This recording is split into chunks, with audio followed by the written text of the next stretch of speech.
Hello everyone, कैसे हैं आप सब। देखिए, वैसे तो आज हमारे पास अकाउंटिंग फॉर पार्टनरशिप को लेकर वॉल्यूम 1 टीएस ग्रेवाल। आज मैं आपको चैप्टर नंबर 1, जी हाँ, chapter number 1 fundamental of partnership के बारे में कुछ बेसिक इंफॉर्मेशन प्रोवाइड करूंगा। ठीक है बेटा, तो आइए बेटा जरा समझते हैं क्या क्या चीजें हमारे पास है। देखिए, अगर मैं बेसिक बात समझाऊं आपको, तो 12th क्लास में आपके पास जो पार्ट ए है, पार्ट ए, और जिसमें हम अपना क्या बेटा कवर करेंगे, वॉल्यूम 1। वॉल्यूम 1 में जो हम पढ़ने जा रहे हैं चैप्टर हमारे पास जो आप देख रहे हैं fundamental of partnership, chapter number 1 हमारे पास है ये। अब फंडामेंटल ऑफ पार्टनरशिप अगर मैं इसकी बात देखूं तो पार्टनरशिप फॉर्म कैसे होती है, कितने पार्टनर्स होते हैं, क्या बेसिक रूल्स होते हैं, पार्टनरशिप डीड क्या होती है, अगर डीड का कंटेंट क्या होता है, अगर आपने डीड नहीं बनाई तो क्या होगा, कुछ बेसिक प्रॉपर्टीज हैं जो हम आज शुरू करने जा रहे हैं। तो आइए देखते हैं। अगर मैं बताऊं पार्टनरशिप में बेटा जी पूरा फोकस करना, जो बेसिक्स रूल्स हैं, जो प्रोविजंस हैं, वो हम फॉलो करते हैं किसके, इंडियन पार्टनरशिप एक्ट 1932। आप ये बात प्रॉपर फोकस करना, 1932, जी हाँ, इंडियन पार्टनरशिप एक्ट 1932 के रूल्स और जो भी बेसिक्स प्रोविजंस हैं वो आपने फॉलो करने हैं। अब मैं बेसिक की बात करूं, बेसिक बिल्कुल जैसा कि मैंने क्या बोला बेसिक, तो बेसिक में शुरुआत कहां से करेंगे बेटा, शुरुआत ऐसे है कि जो बेसिक फंडामेंटल रूल्स हैं हम पहले पढ़ेंगे पार्टनरशिप में कितने मेंबर्स होते हैं। यार एक बात बताओ, 11th क्लास में आपने क्या देखा था, 11th क्लास में अकेले अकेले घूम रहे थे, सोल ट्रेडर थे, इसको लेकर आपने अकाउंट्स मेंटेन की थी। अब 12th क्लास में अकेले नहीं हो बेटा, वैसे भी तुम लोग अकेले नहीं हो, है ना, क्या अकेले हो चलो वो तो कहते पर्सनल मैटर है। यहां पर फिलहाल आपका पर्सनल मैटर हो या हमारा प्रोफेशनल मैटर हो, अब हम बड़े हो चुके हैं तो हमारे पास जो नई बुक्स है 12th क्लास की, वहां पर पूरा फोकस हमारा कहां पर है, पार्टनरशिप को लेकर है। तो हमारे जो मेंबर्स होंगे पार्टनरशिप के लिए बेसिक, एक तुम बात करें पार्टनर्स के बारे में, पार्टनर्स मतलब मैं अकेला पार्टनर नहीं हो सकता ना, तो पार्टनर्स क्या होंगे, मिनिमम 2, मिनिमम 2, और मैक्सिमम पार्टनर कितने होंगे बेटा, 50। सेंट्रल गवर्नमेंट, जरा ध्यान देना, wide rule 10, rule 10 companies miscellaneous rule 2014, ये डिस्क्राइब करता है कि मैक्सिमम पार्टनर जो आपके रहेंगे वो 50 रहेंगे। अब मैक्सिमम पार्टनर 50 ही होने चाहिए, इससे ज्यादा नहीं। और आप यकीन कीजिए अभी जो 23rd, जो अभी आपका ये 23rd मार्च की बात करूंगा मैं, अभी 23rd मार्च को जो सीबीएसई बोर्ड एग्जाम हुआ था उसमें ये क्वेश्चन आया हुआ है, 1 मार्क का एमसीक्यू। क्या लिखा हुआ था, पार्टनरशिप फर्म में आपके पास ऑलरेडी 45 मेंबर्स हैं और पार्टनरशिप फर्म चाहती है 7 नए मेंबर को एडमिट करना, क्या ये पॉसिबल है, ये तो पॉसिबल नहीं है। अगर आप 7 मेंबर ऐड करोगे तो कितने हो जाएंगे बेटा, 52, लेकिन मैक्सिमम कितने हमारे पास है, 50। तो बेटा जी आप दिमाग लगाओ, 50 अलाउड है, 45 पहले से आपके पास है, तो 5 नए मेंबर आपने ऐड करने हैं। आपको उसमें ऑप्शंस गिवन थे, आप 5 नए मेंबर और ऐड कर सकते हो। यानी कि बेटा मैं आपको बताऊं, ऐसा कुछ भी नहीं है कि हम जो बेसिक पढ़ेंगे क्वेश्चन कहां से आएगा, हमें हर प्रॉपर्टीज पर पूरा पूरा फोकस करना है। और आप ये बात जान लो, जितने भी मैं रूल्स कंटेंट अब करवाऊंगा बोर्ड एग्जाम में, उससे बाहर एक क्वेश्चन आपको नजर नहीं आएगा, ये मेरी पूरी पूरी गारंटी। आप टेंशन मत लो, बस पूरा ध्यान लगा के पढ़ो। कोई भी डाउट, कोई प्रॉब्लम कुछ भी है, आप मुझे कॉल करो, मैसेज करो, I will reply you, right. तो चलिए आगे देखते हैं। अब चलिए बेटा आगे समझते हम। पहला आपने पढ़ा मेंबर्स के बारे में, सेकंड पार्टनरशिप, आप बिजनेस स्टार्ट करने जा रहे हैं, बहुत बेसिक पूछूंगा आपसे मैं। अगर आप पार्टनरशिप बिजनेस शुरू कर रहे हो तो यार एक बात बताओ, एग्रीमेंट तो सुना होगा आप लोगों ने, विदाउट एन एग्रीमेंट कैसे काम चलेगा, एग्रीमेंट जरूरी भी है। फ्यूचर में आप पढ़ेंगे कभी, एक इंडियन कॉन्ट्रैक्ट एक्ट हमारे पास है 1872, ठीक है बेटा, एग्रीमेंट बहुत जरूरी होता है कि सामने फ्यूचर में कोई डिस्प्यूट्स ना हो। एग्रीमेंट की बात देखूं तो बच्चों, एग्रीमेंट या तो आप ओरल मेंटेन कर लीजिए या आप रिटर्न मेंटेन कीजिए, लेकिन आप जानते हैं ये ज्यादा फ्रूटफुल नहीं है, ठीक है बेटा। अगर देखा जाए रिटर्न एग्रीमेंट ये एज एन एविडेंस वर्क करेगा टू सेटल फ्यूचर डिस्प्यूट्स, एक बात। और जो रिटर्न एग्रीमेंट होता है ड्यूली साइंड, स्टैम्प्ड, बिल्कुल जितने पार्टनर्स होंगे सबके साइन होंगे, ड्यूली वो कोर्ट से स्टैम्प्ड होगा और रिटर्न एग्रीमेंट को हम क्या बोलते हैं, पार्टनरशिप डीड। और ये आपने 11th में बिजनेस में पढ़ा होगा, ठीक है बेटा, पार्टनरशिप डीड। जी हाँ, अगेन लिसन, रिटर्न एग्रीमेंट क्या बोलते हैं बेटा, पार्टनरशिप डीड। और पार्टनरशिप डीड को एक और नाम से बुलाते हैं, also known as article of partnership. ये बेसिक चीजें हैं जो मैंने आपको समझाई हैं, जो आपके लिए काफी इंपॉर्टेंट है बेटा जी। रिटर्न एग्रीमेंट ही सबसे इंपॉर्टेंट है। मैं ना पूरी क्लास को एक बार समझा दूं आपको। अगर मैं आपको क्वेश्चन नंबर 1 से लेकर जितने भी एंड तक इस पूरे चैप्टर में क्वेश्चन है ना बेटा, जो क्वेश्चन आपको गिवन होगा, जरा ध्यान देना, उसमें क्या मेंशन होगा। अरे बेटा जी, क्वेश्चन में आपको मेंशन होगा सिर्फ पार्टनरशिप डीड। आप देख रहा ना, उसमें क्या क्या लिखा होगा कि 2 पार्टनर हैं, उनके बीच किसने कैपिटल लगाई, कितनी रेशियो उनके पास है, सारा कंटेंट जो भी क्वेश्चन आपको मेंशन होगा वो पार्टनरशिप डीड ही होगी। पार्टनरशिप डीड क्या होती है, क्या कंटेंट होता है, अगर डीड एब्सेंट है तो क्या करेंगे, ये सारा मैं बेसिक समझा दूंगा, वो आप टेंशन मतलब। फिलहाल हम बेसिक प्रॉपर्टीज पढ़ रहे हैं इसकी, ठीक है। तो ये क्लियर हो गया। उसके बाद बिजनेस, आप पार्टनरशिप में कोई बिजनेस करेंगे वो लीगल होना चाहिए। लीगल मतलब एनफोर्समेंट बाय लॉ, जिसको लॉ ने मान्यता दी हो, लॉ प्रेस्क्राइब करता हो। एक बात बताओ, आप और मैं स्मगलिंग करते हैं, क्या दिक्कत है, एग्रीमेंट बनवाते हैं, क्या पॉसिबल है स्मगलिंग करोगे आप, बताओ क्या पॉसिबल। आप बोलोगे अरे ठीक है, क्या फर्क पड़ता है, हम 2 पार्टनर 3 पार्टनर हैं। बेटा आपने बिजनेस करना है, जो बिजनेस लीगल होना चाहिए। और हाँ, एक बात बहुत इंपॉर्टेंट है, बिजनेस लीगल होना चाहिए। और यहां बात हो रही है बिजनेस के बारे में, बहुत इंपॉर्टेंट चीज है। अगर मान लो ये एक बिल्डिंग है, ठीक है, इसके 3 ओनर है, मान लो ए, बी और सी, और इस बिल्डिंग से, इस पूरी बिल्डिंग से मान लो हमें रेंट मिलता है, और रेंट मान लो 60,000 आता है पर मंथ। और इस रेंट को ये तीनों लोग आपस में शेयर करते हैं। तो बताओ, बिल्डिंग के रेंट को आप शेयर कर रहे हो, इज इट पार्टनरशिप बिजनेस, बताओ क्या ये बिजनेस है, नहीं।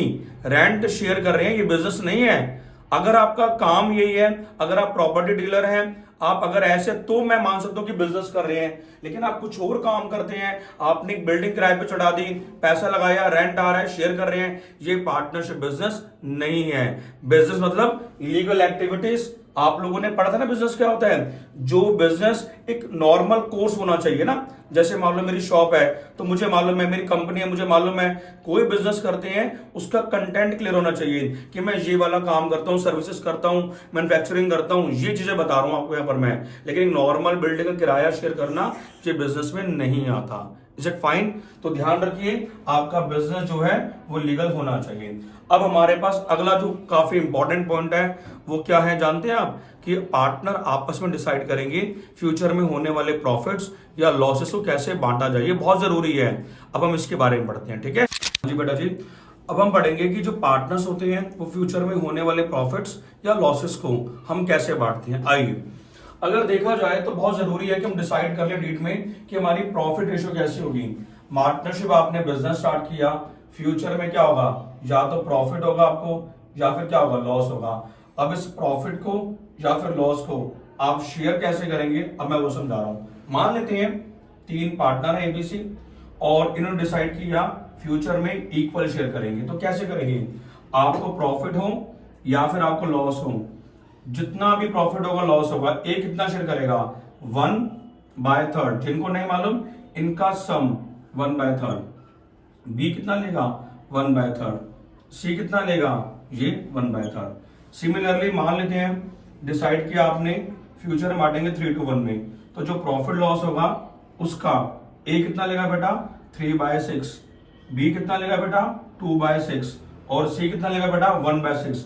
अब ये 6 कैसे आया, जिनको नहीं मालूम, इनका सम 3 + 2 + 1 6, 3/6, 2/6 एंड 1/6। बेसिक है, कोई इशू नहीं है। और अगर मान लो डिसाइड किया, लेट हमने किया हुआ है सारा ये 4:3:2, तो कैसे करेंगे आप, जो प्रॉफिट होगा लॉस होगा उसका ए कितना लेगा, 4/9। अब 9 कैसे आया, इनका सम, बी कैसे लेगा, 3/9, और सी कैसे लेगा, ये 2/9। तो बेटा जी, पार्टनरशिप फॉर्म में फ्यूचर में होने वाले प्रॉफिट्स या लॉसेस को हम कैसे डिसाइड करेंगे, ये हम पार्टनरशिप डीड में मेंशन कर देंगे। और हाँ, अगर आपने पार्टनरशिप डीड नहीं बनाई तो क्या करेंगे, इसके लिए तो फिर आपको नेक्स्ट वीडियो मेरी शो देखनी होगी, उसमें सारा कंटेंट मैं आपको डिस्क्राइब करूंगा कि पार्टनरशिप डीड ना होने पर हम क्या रूल फॉलो करेंगे। लेकिन हाँ, एक बात और इंपॉर्टेंट है, अभी मैंने आपको आज क्या पढ़ा है, बेसिकली हमने पढ़ा मेंबर्स कितने होने चाहिए, हमने पढ़ा पार्टनरशिप जो हमारा एग्रीमेंट है वो कैसा होना चाहिए, रिटर्न एग्रीमेंट होना चाहिए जिसे हम क्या बोलते हैं, पार्टनरशिप डीड कहते हैं। और हमने ये पढ़ा बिजनेस कैसा होना चाहिए, शुड बी लीगल। हाँ, ड्रग्स वाला काम नहीं करना, कहीं आप ये वाले काम मत करना बेटे, समझो ना आप, हाँ ये वाले काम नहीं करने हैं, फिर सोचो, ठीक है बेटा। और फिर ये प्रॉफिट रेशियो कैसे बांटेंगे हम ये डिसाइड कर लेंगे, और उसके बाद हम मैनेजमेंट कैसे करते हैं अब हम वो सीखते हैं, ठीक है बेटा। ये बेसिक प्रॉपर्टीज हैं कि बिजनेस पार्टनरशिप का मैनेज कैसे करते हैं, मैं आपको वो समझाता हूँ, ठीक है। चलिए देखते हैं। हाँ जी बेटा जी, अब हम यहाँ पे सीखेंगे कि भाई जो हमारी पार्टनरशिप फर्म है, पार्टनर्स बिजनेस मैनेज कैसे करते हैं। बिल्कुल ठीक सुना आपने, पार्टनर्स बिजनेस मैनेज कैसे करेंगे, ये बहुत इंपॉर्टेंट है आपके लिए जानना। मैनेजमेंट की बात देखिए तो बहुत सिंपल है, they are putting their efforts, है ना। तो एफर्ट्स किस मैनर में पुट करेंगे, और साफ लिखा हुआ आपके कंटेंट में ये कैरिड ऑन बाय ऑल, यानी कि ए भी काम करेगा, बी भी काम करेगा और सी भी काम करेगा, सारे अपना अपना काम कर रहे हैं, business carried on by all. या फिर any of them acting for all, यानी कि काम कैसे करते हैं, एज ए म्यूचुअल एजेंसी। पढ़ा ना आपने क्या होता है बेटा, ये इनके बीच में प्रिंसिपल वर्सेस एजेंट का होता है रिलेशनशिप। जैसे मान लीजिए ये ए के पास अच्छी नॉलेज है, कोई एक्टिविटी ऐसी है, कोई वर्क ऐसा है जिसके बारे में ए को बहुत अच्छी नॉलेज है, तो ए अपनी बात आपको बोलता है, सुनने वाले कौन है बेटा, बी और सी, और बी और सी ए को फॉलो कर रहे हैं। ये मैनेजमेंट का तरीका होता है। या फिर आप यूं समझो, कोई वर्क ऐसा है जिसकी नॉलेज बी को बहुत अच्छी है, तो बी एडवाइस कर रहा है ए को कि तुम ये काम करो, और सी को बोल रहा है ऐसे करे काम करें। देख रहे हैं आप क्या हो रहा है यहाँ पर। या फिर किसी मैनर में सी को अच्छी नॉलेज है, उस पर्टिकुलर वर्क के लिए सी आपको बोलता है ए को और बी को। यानी कि प्यारे बच्चों, आप यहाँ पे देखिए कि जो आपका पार्टनरशिप का बिजनेस है, या तो कैरिड ऑन बाय ऑल, सारे मिलकर काम करेंगे, ए अपनी एक्टिविटी कर रहा है, बी भी अपने काम संभाल रहा है, सी भी अपने काम कर रहा है, एक तरीका ये होता है, सब अपना अपना इससे काम कर रहे हैं। लेकिन कभी कभी ऐसा भी होता है, कुछ पर्टिकुलर एरिया के लिए नॉलेज हर किसी की अलग अलग होती है। अब ए को जिस चीज की नॉलेज है तो वो बी और सी को एडवाइस करेगा, और बी और सी एज एन एजेंट इसको फॉलो करेंगे। सिमिलरली बी दिख रहे हैं आप, बी का यहाँ पे क्या रोल है, बी को किसी वर्क की अच्छी नॉलेज है और बी एडवाइस कर रहा है किसको, ए को और सी को, ताकि इसकी बात माने और वो काम प्रॉपर पूरा हो जाए। तो ऐसे भी हम मैनेजमेंट करते हैं। और ये क्या होती है, म्यूचुअल एजेंसी और प्रिंसिपल वर्सेस एजेंट, इनके बीच में क्या होता है, रिलेशन। 11th में बिजनेस में आपने एक चैप्टर पढ़ा था, chapter number 2, forms of business organisation, उसमें आपने पार्टनरशिप में पढ़ा था म्यूचुअल एजेंसी के बारे में। यहाँ भी वही सेम चीज है।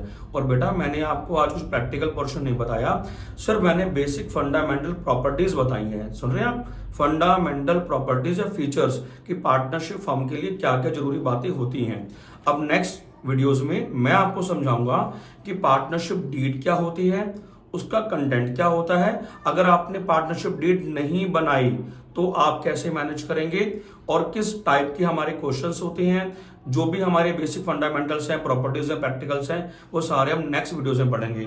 और हाँ, मैंने वो क्या कहा था ना, ये आप देख रहे हैं आप, ये मेरे पास बोर्ड एग्जाम जो फिलहाल अभी हुआ था 23 मार्च को, और ये आपका ये बोर्ड एग्जाम है।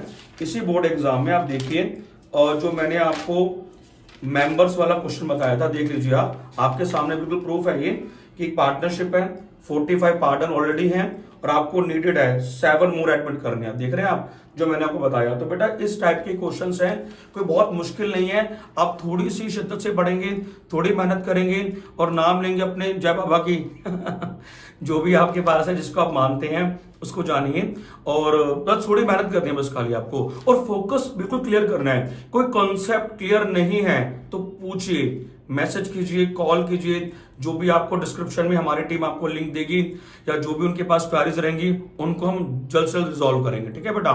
थोड़ा टाइम कभी बिजी हुआ तो तुरंत आंसर ना दे पाए, बट वी विल ट्राई कि आपको आंसर टाइम पे दे सके हम। हालांकि डाउट्स आते हैं, मैं मना नहीं कर रहा, डाउट्स आते हैं। तो बेटा ये हमारा फिलहाल एक ऑनलाइन सेशन है जिसको मेंटेन कर रहे हैं, थोड़ी आप हमारी हेल्प कीजिए। अगर आपको मेरी वीडियोस, मेरा कंटेंट अच्छा लगा तो प्लीज आप इसको लाइक भी कीजिए, शेयर भी कीजिए, और हाँ प्लीज गेट सब्सक्राइब इट, काफी इंपॉर्टेंट है हमारे लिए। आपका प्यार ही हमें आगे लेके जाएगा। ठीक है, थैंक यू सो मच।